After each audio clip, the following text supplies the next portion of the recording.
قال الله سبحانه وتعالى في الكلام المجيد والفرقان الحميد: أعوذ بالله من الشيطان الرجيم. يا أيها الذين آمنوا كتب عليكم الصيام كما كتب على الذين من قبلكم لعلكم تتقون. رب اشرح لي صدري ويسر لي أمري واحلل عقدة من لساني يفقه قولي. رب زدني علما رب زدني علما رب زدني فهما. صدق اللہ العظیم۔ ہر قسم کی حمد و ثنا، تعریفات، تسبیحات اللہ مالک الملک کے لیے لائق اور زیبا ہے، جو رب تعالی پوری کائنات کا پالنے والا، خالق، مالک، رازق، تنہا یکتا ذات ہے۔ درود و سلام ہو امام الانبیاء، امام کائنات جناب محمد الرسول اللہ صلی اللہ علیہ وسلم کی ذات اقدس پر، اور بے شمار لاعداد رحمت نازل فرمائے اللہ رب العالمین صحابہ کرام رضوان اللہ علیہم اجمعین پر۔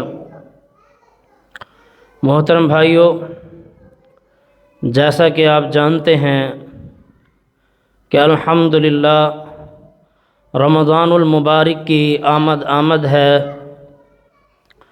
اللہ رب العالمین سے دعا ہے کہ اللہ ہم سب کو یہ رمضان المبارک کی برکتیں نصیب فرمائے، اور رمضان المبارک کی ہمیں نعمتیں اور رحمتیں سمیٹنے کی توفیق عطا فرمائے۔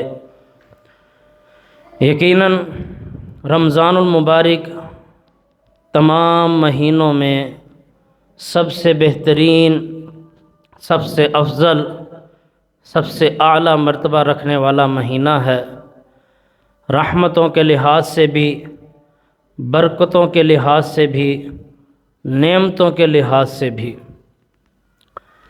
کیونکہ جب رمضان المبارک کا مہینہ آتا تو نبی کریم صلی اللہ علیہ وسلم فرماتے کہ تمہارے پاس بابرکت مہینہ آ گیا ہے، اور یہ بابرکت مہینہ کیسا ہے کہ اس میں جنت کے تمام دروازے تمہارے لیے کھول دیے گئے ہیں، اور جہنم کے تمام دروازے تمہارے لیے بند کر دیے گئے ہیں، اور شیاطین کو جکڑ لیا گیا ہے، شیاطین کو اللہ رب العالمین نے قید کر لیا ہے۔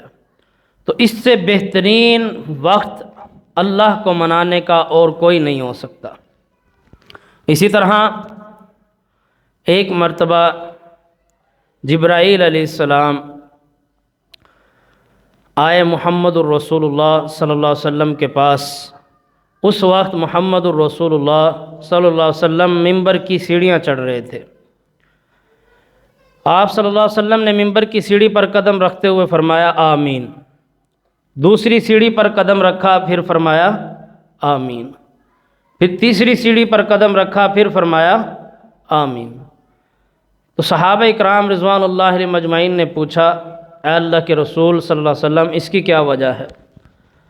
آپ صلی اللہ علیہ وسلم نے فرمایا کہ میں نے جو آمین کہا ہے، پہلے آمین کا مقصد جبرائیل علیہ السلام نے میرے پاس آ کر کہا کہ ایسے شخص پر اللہ کی بھی لعنت ہو اور اس کے فرشتوں کی بھی لعنت ہو کہ جو شخص رمضان المبارک کا مہینہ پا لینے کے بعد بھی اپنے گناہوں کی رب تعالیٰ سے بخشش نہ کروا سکے، یعنی اسے رمضان کا مہینہ بھی نصیب ہوا، اس کے باوجود اس نے اپنے پچھلے گناہوں کی معافی طلب نہیں کی، ایسے شخص پر اللہ کی بھی لعنت ہو اور اس کے فرشتوں کی بھی لعنت ہو۔ لعنت مطلب وہ اللہ کی رحمت سے دور ہو جائے۔ اب جس پر اللہ کی رحمت ہی نہیں ہوگی وہ کیا زندگی میں کامیاب ہوگا؟ جس پر اللہ کی رحمت ہی نہیں ہوگی وہ کیا زندگی میں کوئی فلاح پا جائے گا۔ دوسری جو آپ صلی اللہ علیہ وسلم نے دوسری مرتبہ آمین کہا، آپ صلی اللہ علیہ وسلم نے فرمایا کہ جو بندہ، جبرائیل علیہ السلام نے مجھ سے کہا جو بندہ آپ کا نام سنے اور آپ پر درود نہ پڑھے، یعنی جیسے ہی سنو محمد فوراً کہو صلی اللہ علیہ وسلم، جو آپ کا نام سن لینے کے باوجود بھی اتنا بڑا کنجوس ہے کہ وہ درود نہیں پڑھتا، ایسے شخص پر اللہ کی بھی لعنت ہو، اس کے فرشتوں کی بھی لعنت ہو۔ آپ صلی اللہ علیہ وسلم فرماتے ہیں میں نے جبرائیل علیہ السلام کی اس بات پر آمین کہا۔ اور تیسرا وہ بندہ جو والدین کو بڑھاپے کی حالت میں پائے اور یا دونوں میں سے کسی ایک کو، یا دونوں میں سے کسی ایک کو بڑھاپے کی حالت میں پا لے اور انہیں بڑھاپے کی حالت میں پا لینے کے باوجود بھی ان کی خدمت کر کے اللہ سے جنت حاصل نہ کرے، ایسے شخص پر بھی اللہ کی بھی لعنت ہو اور اس کے فرشتوں کی بھی لعنت ہو۔ تو آپ صلی اللہ علیہ وسلم فرماتے ہیں میں نے جبرائیل علیہ السلام کی اس بات پر آمین کہا۔ تو ہمیں اس حدیث سے یہ پتہ چلا کہ رمضان المبارک کا مہینہ پا لینے کے باوجود بھی جو بندہ اپنی بخشش نہیں کرواتا، اللہ کی رحمت کو طلب نہیں کرتا، ایسا بندہ اللہ کی رحمت سے بہت کوسوں دور چلا جاتا ہے۔ ایک تو وہ لوگ ہیں جو آج اس دنیا میں نہیں رہے، فوت ہو گئے، ان کی زندگی میں رمضان آیا ہی نہیں، وہ تو دنیا سے چلے گئے۔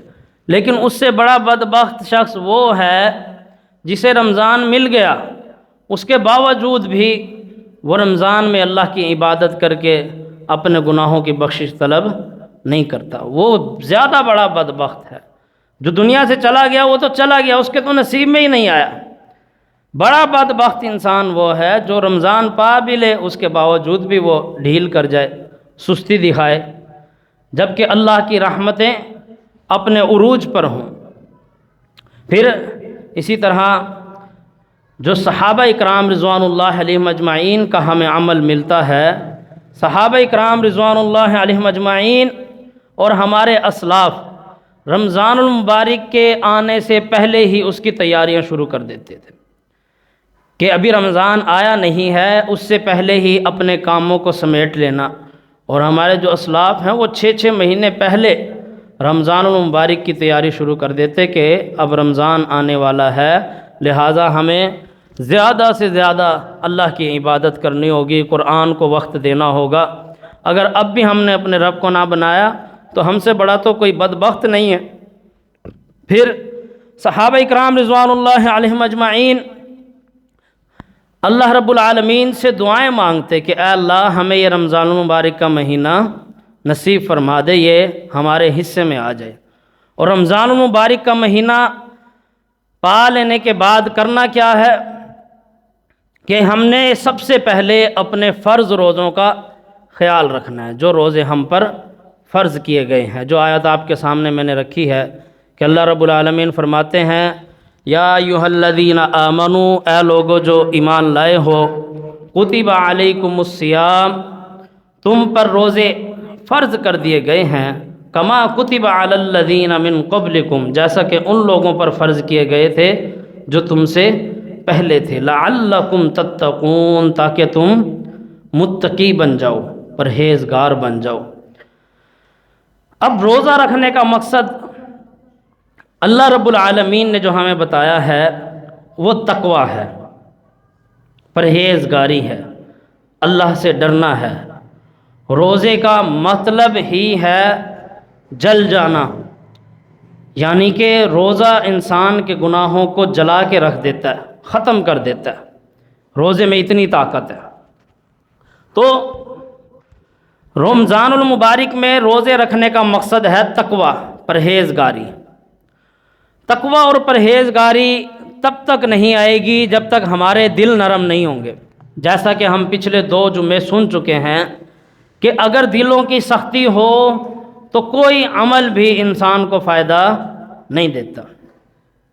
اس کی مثال ایسے لے لیجئے کہ ایک بندے کے صحن میں بڑا سارا اس کا صحن ہے اور اس کے اندر ماربل کا فرش لگا ہوا ہے، اس نے ماربل لگوایا ہوا ہے اور اس پر بارش ہوتی ہے، ایک بار بارش ہوتی ہے، 2 بار بارش ہوتی ہے، 10 بار بارش ہوتی ہے، 100 بار بارش ہو جاتی ہے، حتیٰ کہ 10 سال گزر جائیں اور اس فرش پر، ماربل کے فرش پر بارشیں ہوتی رہیں۔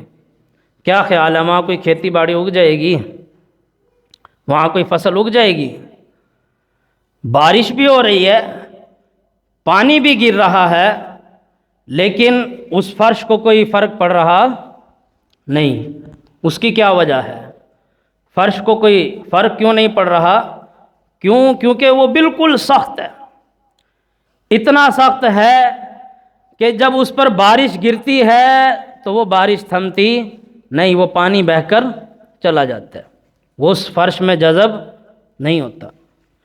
اسی طرح انسان کے دل کا معاملہ ہے، اگر انسان کا دل سخت ہو جائے، اس کے بعد چاہے جتنی بھی اس پر قرآن کی آیات اتریں، چاہے اس کے سامنے کتنا ہی قرآن پڑھا جائے، چاہے اس کے سامنے کتنے ہی فضائل بتائے جائیں، اس کا دل تو سخت ہے، اس کے تو دل پر وہ چیز اترتی ہی نہیں۔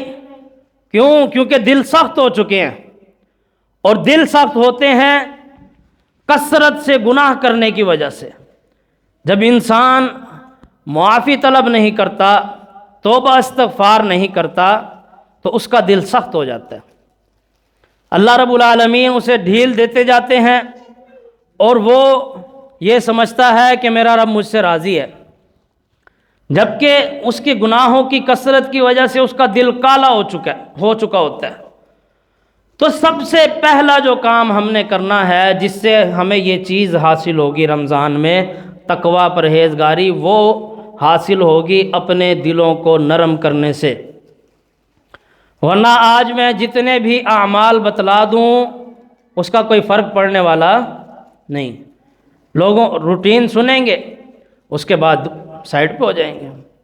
آپ نے دیکھا نا رمضان المبارک کا مہینہ آتے ہی کیسے مسجدیں بھر جاتی ہیں، فوراً لوگ مسجدوں کی طرف دوڑے چلے آتے ہیں۔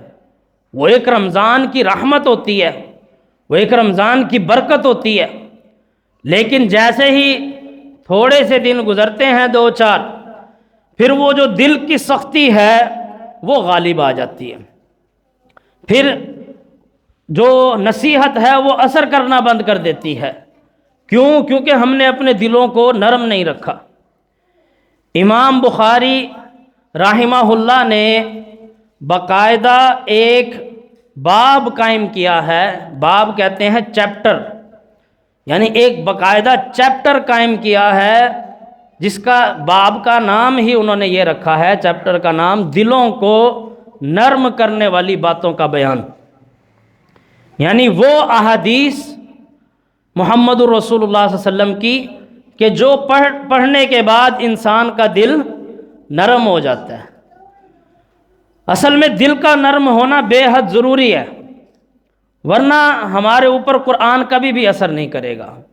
پھر رمضان المبارک نہ جانے کتنے ہی آئیں گے اور کتنے ہی رمضان چلے جائیں گے، لیکن اگر ہمارا دل سخت رہا تو وہ رمضان بھی ہم پر اثر نہیں کرے گا۔ رمضان تو اپنا پورا کام کرتا ہے، لیکن انسان اپنے دل کا دروازہ تو کھولے، انسان اپنے دل میں اسے جگہ تو دے، انسان خود بھی تو تیار ہو۔ اسی لیے بار بار نماز میں بھی ہم یہ دعا کرتے ہیں، اہدنا الصراط المستقیم، اے اللہ ہمیں سیدھے راستے پر چلا۔ یعنی خود بندہ جب تک ایگری نہیں ہے، خود نہیں مانے گا، تب تک اس کے لیے ہدایت کا راستہ کھل ہی نہیں سکتا۔ تو سب سے پہلی چیز ہے اپنے دل کی زمین کو نرم کریں، تاکہ جب اس پر اللہ کی رحمتوں اور اس کی برکتوں کی بارش ہو تو آپ کے دل میں اتنی وسعت ہو، اتنی نرمی ہو کہ آپ ان رحمتوں کو سمیٹ لو۔ ورنہ یہ رحمتیں آئیں گی اور اس ماربل والے فرش کی طرح یہ بہہ کر چلی جائیں گی، ضائع ہو جائیں گی۔ اگر انہیں اپنے دلوں میں جذب کرنا ہے، جگہ دینی ہے، تو اپنے دلوں کو نرم بناؤ، دلوں کے اندر نرمی پیدا کرو، زبردستی دلوں کو نرم بناؤ۔ رونا نہیں آتا، رونے والا منہ بناؤ، لیکن اللہ کے سامنے رونے کی کوشش کرو، یہ سوچ کر کہ یہ میری زندگی کا آخری رمضان ہے، اس کے بعد مجھے پتہ نہیں دوبارہ رمضان المبارک کا مہینہ نصیب ہو یا نہ ہو، میں اس رمضان میں اپنے رب کو راضی کر لوں۔ یہ تو ایک بندہ وہ جس کو ڈاکٹر کہہ دے کہ تیرے پاس صرف اور صرف 15 دن ہے، 15 دن میں نے چلے جانا ہے، وہ کتنی کوشش کرے گا کہ یار میں نے ساری زندگی گناہوں میں گزار دی، لہٰذا اب مجھے موقع ملا ہے، میں جتنا ہو سکے اپنے رب کے ہاں وقت گزاروں۔ ایک بار تصور تو کر کے دیکھیں کہ اگر آپ یہاں نہیں ہیں تو پیچھے کیا کمی ہے، کیا دے کر جا رہے ہو؟ بھائی یہ بات تو گارنٹیڈ ہے نا جانا ہے۔ ایک بار یہ بھی سوچ لو کہ اگر میں جاؤں تو میرے ساتھ کیا کیا جا رہا ہے، کیا کچھ جا رہا ہے میرے ساتھ، سوچنا چاہیے نا۔ بھائی آج ایک بندے کو پتہ چلے کہ اس نے یہاں سے سعودی عرب جانا ہے، دبئی جانا ہے، اور ساری زندگی اس نے وہیں رہنا ہے، اور اس کے پاس 2 مہینے کا وقت ہے، تو کیا وہ 2 مہینے یوں ہی گزار دے گا کہ تیاری ہو نہ ہو میں نے وقت آنے پہ چلے جانا ہے، کچھ پلے ہو نہ ہو میں نے چلے جانا ہے؟ نہیں نا، وہ دیکھے گا کہ بھائی میں نے ساری زندگی وہاں گزارنی ہے، اس کے لیے تیاری ہوگی، کوئی بسترا، کوئی میرے پاس کپڑے، کوئی پہننے کی کوئی چیز، کوئی کھانے کی چیز، پورے پراپر تیاری سے جائے گا۔ وہاں تو بات ہے مختصر سی زندگی کی، چند سال، لیکن یہاں جو آخرت کا معاملہ ہے، مرنا تو ہے ہی ہے، یہ دیکھو کہ ہمارے پلے کیا ہے۔ دنیا میں یہ دیکھ لو کہ 1 سال کی تیاری کے لیے انسان کیا کیا کرتا ہے، اور پھر وہیں سے اندازہ لگا لو آخرت میں ہزاروں سال گزارنے ہیں، وہاں کتنی ضرورت ہوگی اعمال کی، اور آپ کے پاس 15 دن ہو تو انسان اپنے زور لگا دے گا، لیکن اس کو بھی نظر آ رہا ہوگا کہ چاہے میں 15 دن میں سجدوں میں گر کے معافیاں مانگتا رہوں، میں اتنے اعمال نہیں کما سکتا کہ ہزاروں سال مجھے اللہ بخش دے، یعنی اتنے سال میں نے گناہ کیے اور آگے کے ہزاروں سال کی زندگی پڑی ہے، تو اللہ مجھے کیسے معاف کرے گا؟ پھر اس کے پاس آتا ہے رمضان، رحمتوں بھرا مہینہ، برکتوں بھرا مہینہ۔ یہ وہ رمضان ہے جو کہتا ہے کہ اس میں ایک رات ایسی ہے کہ اگر اس میں تم اللہ کو منا لو، عبادت کرو، معافی طلب کرو، تو وہ 1000 مہینوں کی عبادت سے بہتر ہے، 1000 مہینوں کی عبادت سے بہتر۔ لیلۃ القدر خیر من 1000 شہر۔ تو رمضان المبارک میں آپ وہ آخرت کما سکتے ہیں، وہ آخرت کے خزانے سمیٹ سکتے ہیں جو کسی اور مہینے میں ممکن نہیں ہے۔ تو جتنا ہو سکے اپنے آپ کو رمضان المبارک کے لیے تیار کریں۔ پھر اسی طرح ہم رمضان المبارک کے تیاری کے شیڈول بنائیں کہ ہم نے رمضان المبارک میں کیا کیا اعمال کرنے ہیں، ان کی ایک ترتیب دیں کہ ہم نے رمضان آنے سے پہلے یہ کام کرنے ہی کرنے ہیں، کیونکہ اعمال کا دار و مدار نیتوں پر ہے، انما الاعمال بالنیات، اعمال کا دار و مدار نیتوں پر ہے۔ اگر آپ پکی سچی نیت کریں اور کوشش بھی کریں پھر نہ ہو، پھر ایک الگ بات ہے۔ ایک بندہ عشاء کی نماز پڑھ کے سویا، اس کی پوری نیت ہے فجر کی نماز پڑھنے کی، اس نے اپنا الارم بھی لگا لیا اور اس نے ارادہ بھی کر لیا، لیکن اس کی آنکھ نہیں کھلی، تو حدیث کہتی ہے کہ اس کے لیے فجر کی نماز کا ثواب لکھ دیا جاتا ہے۔ کیوں؟ کیونکہ اس کا پورا ارادہ تھا، پوری نیت تھی۔ لیکن ایک بندہ الارم ہی 9 بجے کا لگا رہا ہے، ایک بندہ الارم ہی 10 بجے کا لگا رہا ہے، اس کا مطلب ہے اس کی پہلے ہی نیت نہیں ہے فجر کے ٹائم اٹھنے کی، فجر کی نماز پڑھنے کی، لہذا اس کی کم بختی تو آنی ہی آنی ہے۔ کیوں؟ کیونکہ اس کے دل میں نیت بھی نہیں ہے، ارادہ بھی نہیں ہے۔ تو رمضان آنے سے پہلے یہ کچھ چیزیں ہیں جنہیں ہمیں اپنے سامنے رکھ کر رمضان المبارک کی تیاری کرنی چاہیے۔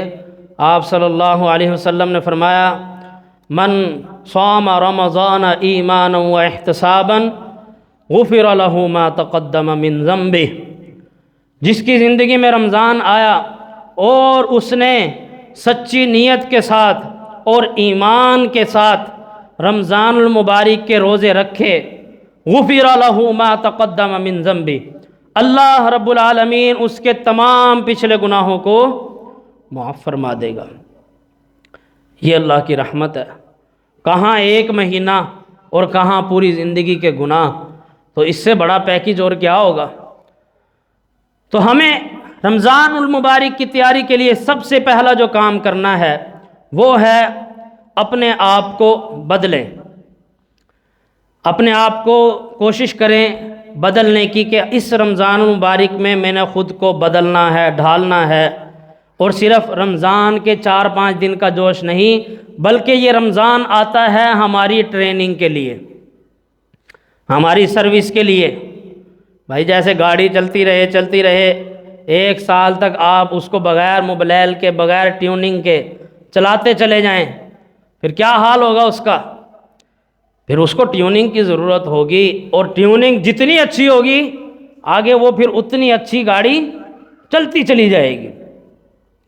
تو رمضان المبارک کا مہینہ انسان کے ایمان کی، اس کی شریعت کی، اس اصولوں کی ٹریننگ کے لیے آتا ہے، تاکہ اس کی اچھی سے ٹریننگ بھی ہو جائے، ٹیوننگ بھی ہو جائے، اور پھر یہ آگے کے 11 مہینے اسی طرح گزارنے کی کوشش کرے جیسے اس نے رمضان المبارک کا مہینہ گزارا ہے۔ یہ مہینہ ہمیں بدلنے کے لیے آتا ہے، جھنجھوڑنے کے لیے آتا ہے۔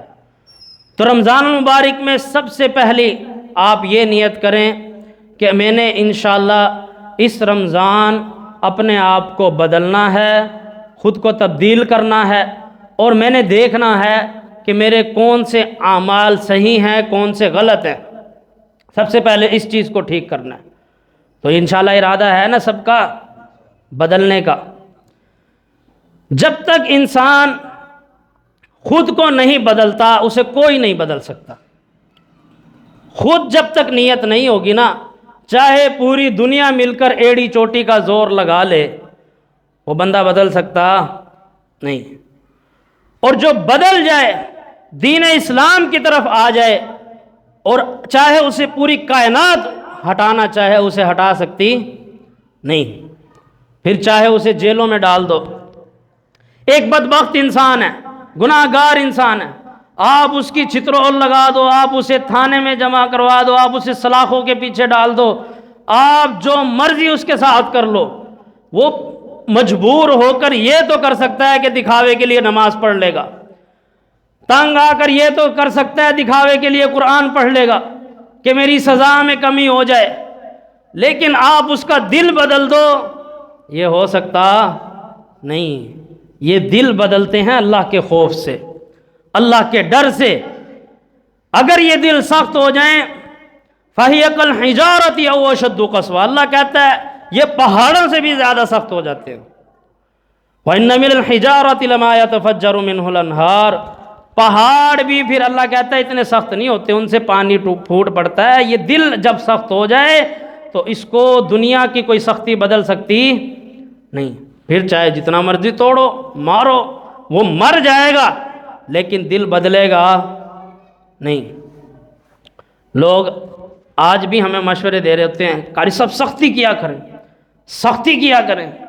بھائی سختی سے بندہ نیکی کی طرف آ بھی گیا تو اس نے دوبارہ بھاگ جانا ہے۔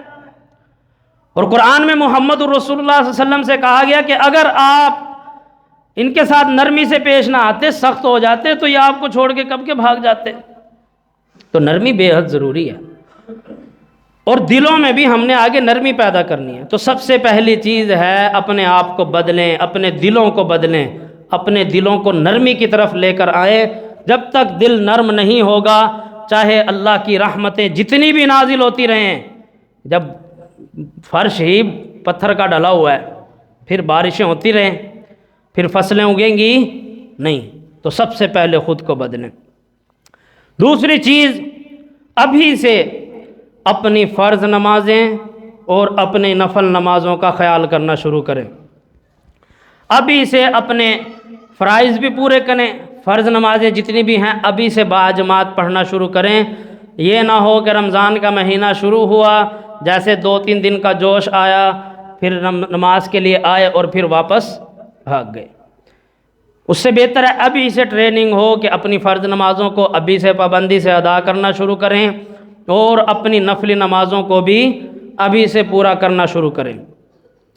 اور تیسری چیز، اپنی نفل نماز کو ابھی سے لمبا بنائیں۔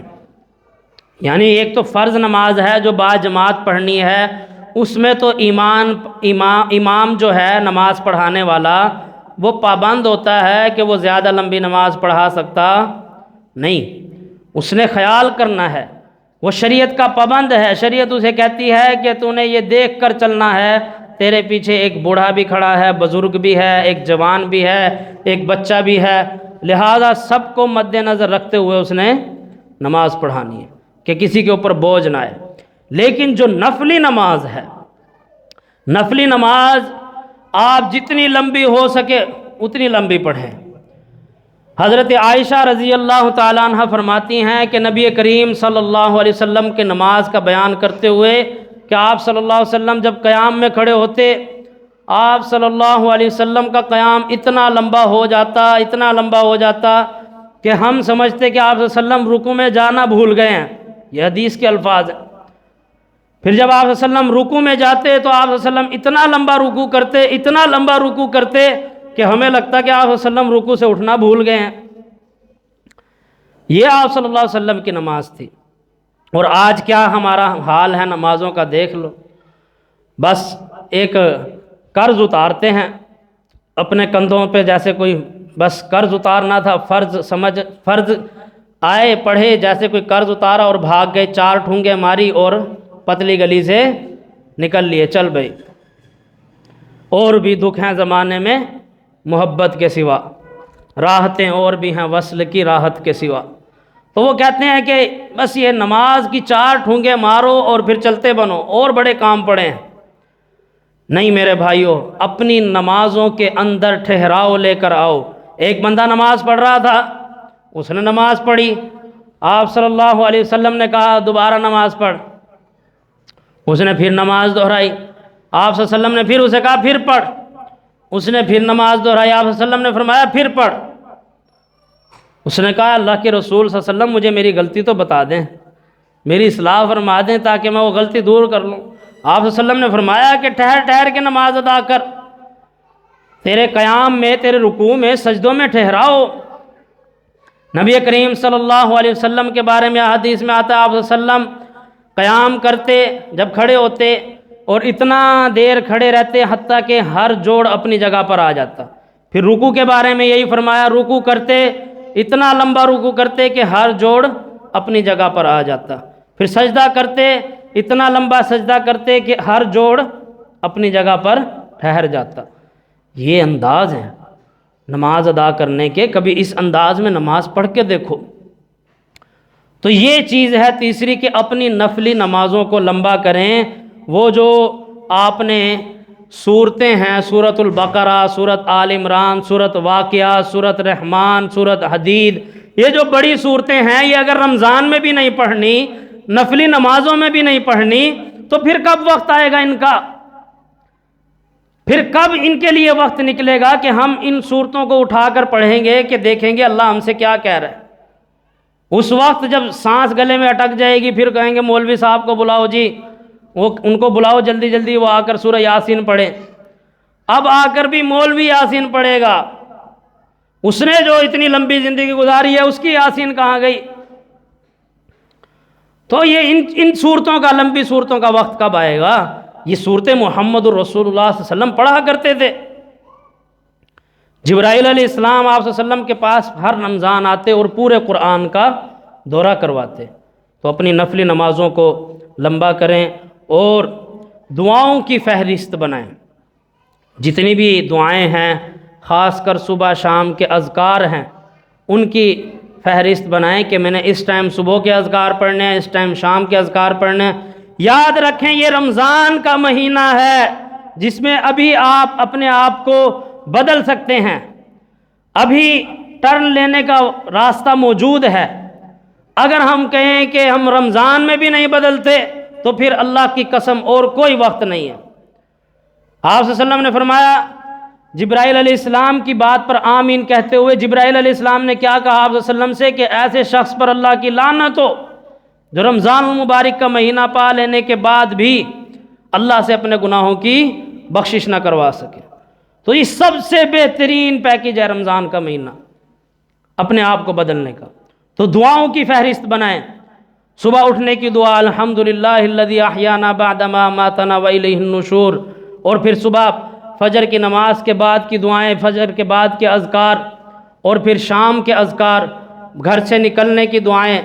ایک وہ دعاؤں کی کتاب ہے، وہ دعاؤں کی کتاب آپ لے لیں مسنون اذکار کے نام سے، اور اس میں ایک حصن المسلم ہے، اس میں سب کی سب دعائیں آپ کو مل جائیں گی۔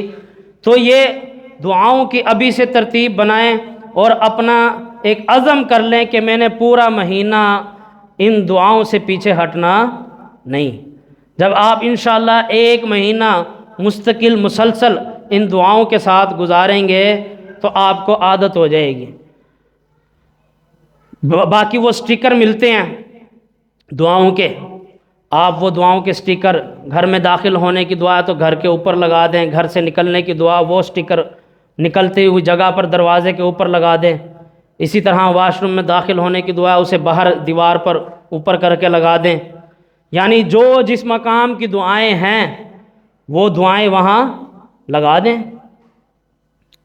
کتنا خرچہ آ جائے گا؟ 1000 لگ جائیں گے، 2000 لگ جائیں گے۔ تو آپ اپنے بچوں کو بھی پابند کریں کہ وہ ان دعاؤں کی طرف آئیں۔ یہ ایک موقع ہے، یہ ٹریننگ کا موقع ہے، ابھی وقت ہے اپنے آپ کو بدلنے کا۔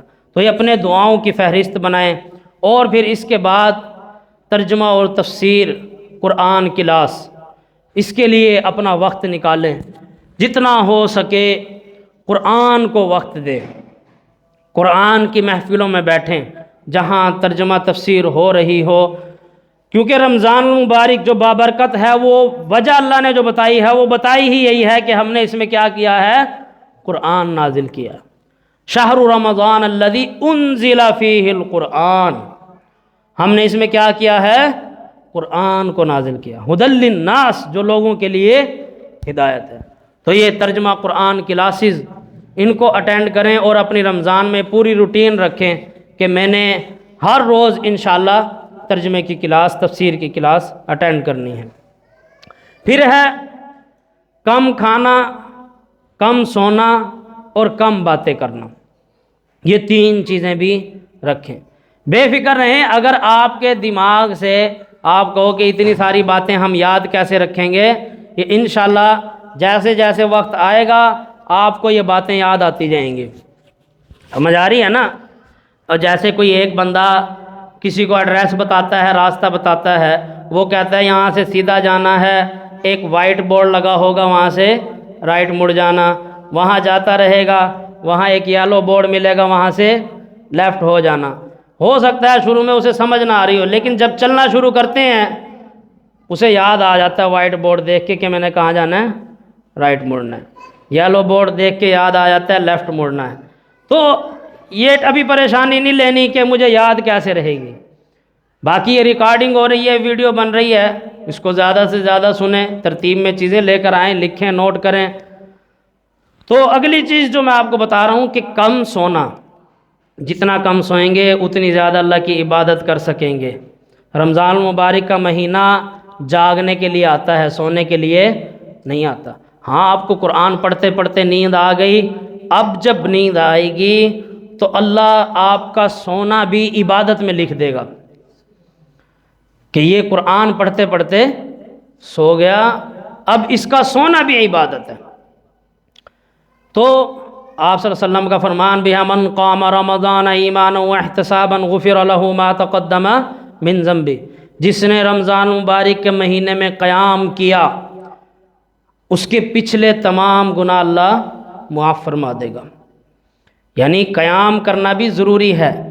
اچھا یہ بات بھی تھوڑی سی سمجھ لیں کہ یہ تراویح ہم سمجھتے ہیں ہم نے عشاء کی نماز کے فوراً بعد تراویحاں پڑھ لی تو قیام ہمارا پورا ہو گیا۔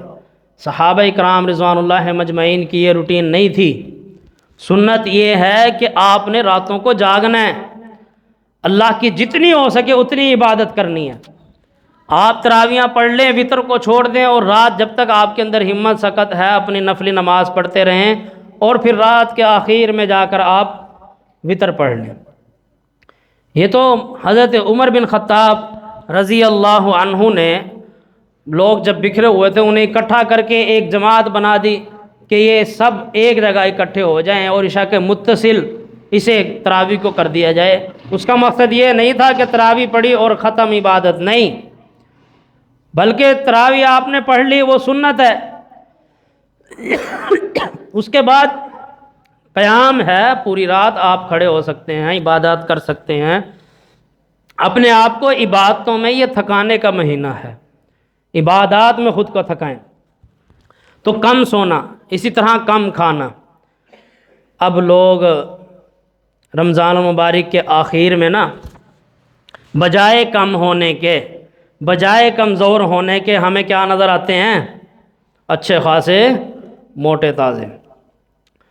وہ سحری میں بھی ایسے ٹھوس ٹھوس کے کھاتے ہیں، کیوں؟ یار پورا دن گزارنا ہے، جتنا اچھی طرح ہو سکے اتنا ٹکا کے کھاؤ، اور کھانا اور کھانا، اور پھر جیسے ہی افطاری کا وقت ہوا سموسے پکوڑے مشروبات اور نہ جانے کیا کچھ اتنا کھا لیا کہ ابھی تراویح کے اندر کھڑا نہیں ہوا انسان، پہلی رکعت میں ہی اس کو جمائیاں بھی آ رہی ہیں، اس کو نیند بھی آ رہی ہے۔ اور رزلٹ کیا نکلتا ہے آخر میں جا کر؟ پتہ چلتا ہے ایک ایک دن میں 2,000 کیلریز یہ لیتا رہا، ایک وقت میں 2,000 کیلریز، ایک وقت میں اتنا زیادہ کھانا کھا لیا جتنا پورے دن میں کھانا تھا۔ رمضان المبارک میں اگر کمزوری ہو بھی جائے تو ٹینشن لینے کی ضرورت نہیں ہے۔ محمد الرسول اللہ صلی اللہ علیہ وسلم کی افطاری کیا ہوتی تھی؟ کھجور اور سادہ پانی، یہ انداز ہوتا تھا۔ کوئی پھل فروٹ کھا لیا چھوٹا موٹا، ہلکا پھلکا رہنا۔ رمضان آیا ہی اس لیے تھا لعلکم تتقون، تاکہ تم متقی بن جاؤ، پرہیزگار بن جاؤ۔ جو بندہ اپنا اتنا پیٹ بھر لے گا وہ کہاں سے تقویٰ لائے گا، کہاں سے پرہیزگاری لائے گا، کہاں سے وہ طاقت لائے گا کھڑے ہونے کی، قیام کرنے کی، قرآن پڑھنے کی؟ بھائی ایک بندہ ہلکا پھلکا ہے وہ زیادہ دیر کھڑے ہو کے قیام کر سکتا ہے، یا وہ جس نے خوب اچھی طرح ٹکا کے کھا لیا ہے؟ تو کوئی مسئلہ نہیں، اگر آپ کو سحری میں تھوڑا سا کھانا ملا ہے تو روزہ نام ہی بھوکا پیاسا رہنے کا تھا، برداشت ہی کرنا تھا۔ اگر برداشت ہی نہیں کرنا، بھوک کا احساس ہی نہیں ہونا، ایسا روزہ جس میں انسان کو بھوک کا احساس ہی نہ ہو، تو پتہ کیسے چلے گا کہ روزہ رکھا ہے؟ محسوس کیسے ہوگا؟ احساس ہی تو کروانا تھا بھوکوں پیاسوں کا، یتیموں مسکینوں کا، احساس ہی تو دلانا تھا۔ اور اگر وہ احساس ہی ہم ختم کر دیں گے اتنے بڑے بڑے دہی کے باؤل پی کر، اور بڑے بڑے دودھ کے بہت بڑے بڑے جگ پی کر، اور 4 پراٹھے کھا کر، اور ساری چیزیں لپیٹ کر کھا کر موٹے تازے ہو کر پھر کہیں کہ، اور اس کے بعد بھی فجر پڑتے ہی سو گئے، چل بھائی یہ روزہ ہے؟ یہ روزہ نہیں ہے، یہ تیری انجوائمنٹ چل رہی ہے بھائی، یہ رمضان نہیں گزار رہا بندہ، یہ تو ریلیکس، یہ تو کہہ رہا ہے یہ کھانے پینے کا مہینہ ہے۔ اللہ کہتا ہے کہ ہم نے رمضان رکھا ہے بھوکا پیاسا رہنے کے لیے، یہ کہتا ہے رمضان ہی تو ہے کھانے پینے کے لیے۔ اچھا رمضان میں کھانے پینے کی اشیاء کم ملنی چاہیے، الٹا اور زیادہ بڑھ جاتی ہیں۔ فروٹس کے ریٹ بھی ایسے ہائی کیوں ہوتے ہیں؟ کیوں ڈیمانڈ ہی اتنی بڑھ جاتی ہے؟ جو بندہ ایک سیب کھا رہا ہے وہ 4 کھانے لگ جاتا ہے، جو ایک سموسہ کھا رہا ہے وہ 6 کھانے لگ جاتا ہے۔ تو تقویٰ کہاں سے آئے گا؟ پرہیزگاری کہاں سے آئے گی؟ وہ کم کھانے سے ہی تو آنی تھی۔